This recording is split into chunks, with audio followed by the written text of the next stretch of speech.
خواجہ آصف صاحب پہ جو سیاہی پھینکی گئی بہت غلط ہوا، لیکن جو ممتاز قادری شہید کے ساتھ ہوا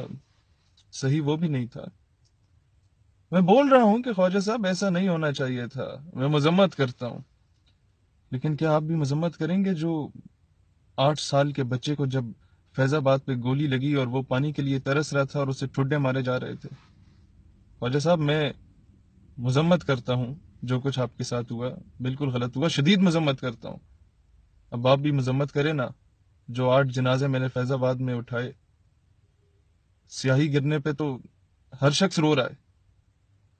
لیکن جب 8 ماؤں کی گود اجڑی تھی تب کوئی کیوں نہیں رویا تھا؟ اور خواجہ صاحب، یونائٹڈ نیشنز میں 2-3 دن پہلے ہی قرارداد پیش کی گئی کہ سیریا کے مظلوم مسلمانوں کے حق میں ان کا جو خون گرایا جا رہا ہے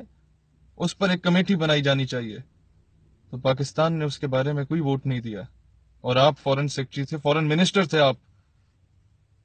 آپ نے 20 کروڑ عوام کا سر شرم سے جھکا دیا۔ اور خواجہ صاحب، میں پھر مذمت کرتا ہوں جو آپ کے ساتھ ہوا خواجہ آصف صاحب، لیکن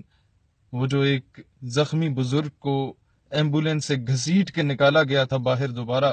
فیض آباد میں، اور اس کی پگڑی کو اچھالا گیا تھا اور 30 پولیس والے اس کے سر پہ ڈنڈے برسا رہے تھے، امید کرتا ہوں کہ آپ بھی مذمت کریں گے۔ دیکھیں، آج منہ پر سیاہی سے اتنی تکلیف، لیکن ماڈل ٹاؤن میں جب ایک حاملہ عورت کے منہ پہ گولیاں ماری جا رہی تھی تب نہ کسی کو تکلیف ہوئی، نہ کسی کو شرم آئی۔ میرا ایمان ہے کہ ختم نبوت صلی اللہ علیہ وآلہ وسلم کے معاملے میں جو غداری کرتا ہے، یا جو اس غدار کی غداری کو جاننے کے باوجود اس کے ساتھ کھڑا ہوتا ہے، تو اللہ اس کا منہ دنیا میں بھی کالا کرتا ہے اور آخرت میں بھی کالا کرتا ہے۔ میری اس سے مراد ضروری نہیں ہے کہ آپ ہوں گے، ایک جنرل بات کی تھی، لیکن سوچئے گا ضرور کہ ایسا سب کچھ کیوں ہو رہا ہے۔ دیکھیں، دنیا مکاوات عمل ہے، اور اللہ کی لاٹھی